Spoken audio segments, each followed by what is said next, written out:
New Zealand has witnessed some very tight ocean race finishes over the years, but the finale to Leg 3 of the Volvo Ocean Race to Wellington was a classic. After almost 1,500 nautical miles at sea, the two leaders were separated by seconds. Breakfast this morning on Movistar would have been a nervy celebration, the Spanish boat erasing the lead of ABN AMRO 1. It happened so quickly. I mean, one sked we had a 32-mile lead, and the next sked, we didn't even need to wait for the next sked. We could see them. From then on, their eyes never left each other. By lunchtime, the gap had closed again and kept closing. 1,450 miles and it comes to this, match racing at Wellington Harbour. We've been watching the tacking duel, ABN AMRO 1 gradually closing in on Movistar, and now they're in a straight race for the line. As the wind picked up, ABN AMRO 1 looked significantly quicker, but Movistar just hung on. You know, like as soon as the breeze is over 15, 16 knots, they're really fast upwind. So I was just keeping the nerves together, and we made it. Biggest Movistar smile belonged to its Kiwi watch captain, reunited with his hometown and his girls. Epic, just unbelievable. We're so happy to hold those guys off. It was probably the last day and a half or so we were within sight of them, so it was a pretty long match race and sort of had its ups and downs, and we were just happy to hold them off. Awesome to finish first into Wellington. Second place still increased ABN AMRO 1's overall lead, and they certainly enjoyed the duel. I mean, it was amazing yachting. You know, we certainly threw everything at them. We actually crossed them a couple of times. And, yeah, I mean, what was it, 9 seconds in the end. The crews have 3 days for recuperation and repairs before the race restarts on Sunday. Martin Tasker, One News. As we reported earlier, Hamilton looks likely to host V8 supercar racing on a street circuit from 2008. The man who's dominated the New Zealand rounds until now at Pukekohe is delighted, although still a little sceptical.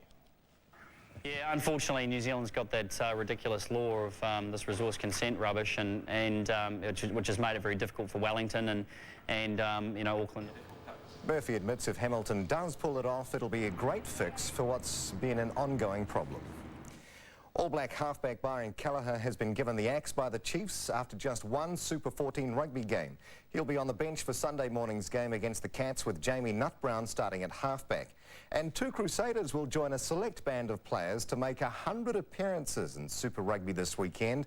Former All Black captain Ruben Thorne will start against the Reds in Queensland, joining fellow 100 Club members Tana Umaga, Justin Marshall and Anton Oliver. I always remember the first Super 12 that we won back in '98 against the Blues. I was away from home against the odds, against the star-studded team, and we managed to pull it off, so that will always be a special one for me. Utility back Caleb Ralph will also mark his 100th appearance after stints with the Blues, the Chiefs and the Crusaders, but he'll need to pass a fitness test because of a minor quad injury. For the last 5 years, Eddie Jones has been one of the All Blacks' arch rivals, but this week the former Wallabies coach crossed enemy lines to assist up-and-comers in New Zealand. And while he says he's over his sacking, he still has concerns about the state of Australian rugby. Now that he's not Wallabies coach, Eddie Jones doesn't mind sharing his coaching secrets. And so that's the key. How do you get through? Firstly, do you watch the performance? Jones has been in Palmerston North this week coaching at Murray Mexted's Rugby Academy. He even ran into his old enemy, Graham Henry. We had a bit of a bite to eat and in very friendly terms as opposed to being warriors in the past, but it was nice to catch up to Graham. Nice now because Jones no longer needs to worry about trying to outdo Henry. His main concern now, a 3-year contract with the Queensland Reds, which he'll begin in June. The Wallaby job he held for 5 years, no longer his, after his axing in December. But he says he feels no bitterness. Certainly at the time you do, but I've moved on from that now. I've got a number of interests going forward, and I'm more focused on the future than the past. But Jones can still see what's wrong with Australian rugby. Look at his body position. He didn't even make 90 there. Set pieces become so much more important than probably it was 3 or 4 years ago, and we've just failed to develop our skills and failed to develop the talent in those areas.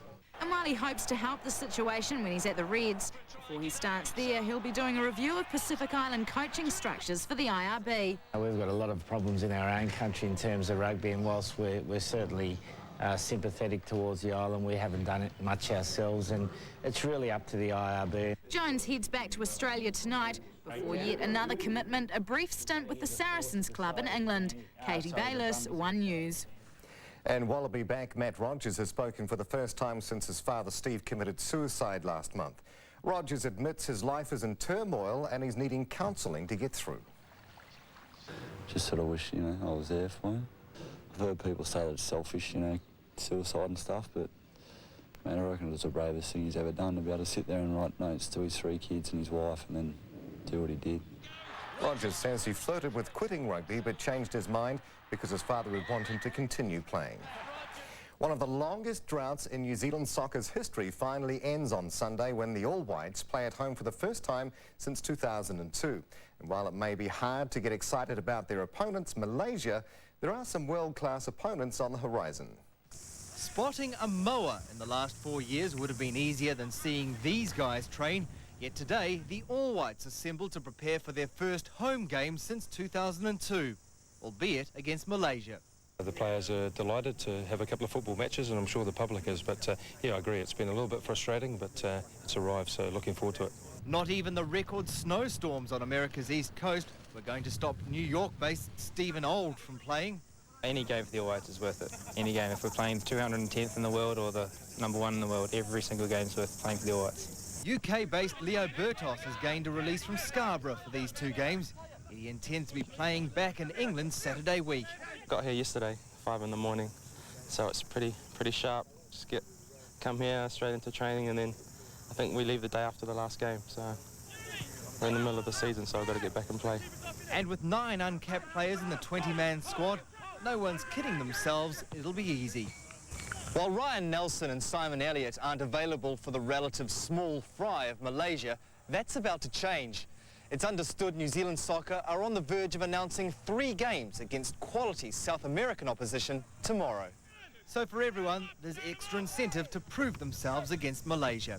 Craig Stanaway, One News. Australia has won its first gold of the Winter Olympics in Torino, and it's gone to a 21-year-old Canadian-born internet millionaire. Dale Begg-Smith left Canada and moved to Australia 6 years ago because his moguls training interfered with the business. Now he's succeeding in both. Even by Winter Olympics standards, the moguls are spectacular. A new Olympic champion, Dale Begg-Smith, is a spectacular story. Begg-Smith left Vancouver for Australia when he was 15. Now, just 6 years later, there's a multi-million-dollar internet business and an Olympic gold medal. Olympic glory's taken a bit longer for the women's downhill champ, 32-year-old Austrian Michaela Dorfmeister. She'd won a World Cup, been a world champion, but until today she had one big gap on the mantelpiece. After setting the pace, she had to wait as others failed to beat her time before celebrating her first Olympic gold. The controversial luge tracks claimed more victims, this time in the men's doubles. First it was the American team, silver medalists 4 years ago. No such luck this time. Then, more seriously, the Ukrainian pair. One of them was flown to hospital with head injuries. But managing to stay on, Austrian brothers Andreas and Wolfgang Linger. They had a nasty crash here at training last year, but no worries this time, the Austrians grabbing gold. And for shot of the day, something a bit slower but no less impressive. This from Sweden's Annette Norgurg. Her last stone had to be perfect to beat Great Britain in the women's curling, and it was. Paul Moore, One News. K1 fighter Ray Sugarfoot Sefor hasn't fought at home in 8 years, has never held an open training session and has never won the coveted K1 Grand Prix. Today he knocked out one of those statistics. Ray Sefor opened his training doors for the first time, showing why he's feared in the world of K1. Preparing for his first match in New Zealand since 1998, Sefor will take on 2-time K1 world champion Remy Bonjeski in March, a rematch of their 2001 bout in which Bonjeski took the honours. I'm really excited about this one because number 1, I'm fighting at home, and number 2, I'm in top shape, and number 3, I'm ready to kick some ass, so it's going to be a good event. A 5-time K1 Grand Prix finalist, Body shots from Sefor.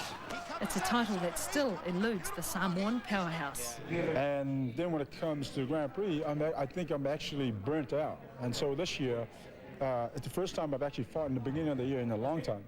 So this year I think we're going to fight March, and then I think the next one is July, September, and then the Grand Prix. So which is, I think, would be ideal. we'll give it a go again this year, see what happens. Seffel's ideal venue for the rematch, home. When you fight in front of your own hometown, you feel that love and support, and we get that love and support in Japan, but it's different when it's your own background. With a 50% knockout record, he probably won't need too much support. Jenny May Coffin, One News. It's great to see him back. New Zealand golfer Michael Long has made a great start to the Jacobs Creek Open in Adelaide. He shot a 6-under par 66, including an Albatross 2 on a par 5. He is tied for the lead. Now that's incredible, an Albatross. That's 3 under par. Even the pros don't score very many of those in their lives. I've only done a couple. I've only done a couple. Thank you, Neil. Well, in financial news now, Kiwibank has doubled its profits over the past 6 months to $5.4 million. Now has more than 400,000 customers and home loans worth $2 billion. Let's have a look at the markets now. The top 50 index fell 20 points on turnover of $136 million. Telecom down another 10 cents. PGG Wrightson reported a maiden half-year profit but fell 6 cents, blaming a slowing rural economy. Michael Hill's half-year earnings dropped 5% after difficult Christmas trading. AMP fell sharply despite a 24% profit rise and announcing a 40 cents per share capital return. But bucking the trend, Steel and Tube climbed 5, even though its net profit fell. And on the money markets, the New Zealand dollar is slightly weaker against most right now. Close-ups along next. What have you got for us, Susan? Wendy, tonight, prison rehab programs are under attack. The claim is that they just don't work. But a familiar face is running a course which is getting results. And Hugh Sunday makes a Kiwi Music Legends Day. We've discussed that totally looked staged, but it actually wasn't. See you in just a few minutes.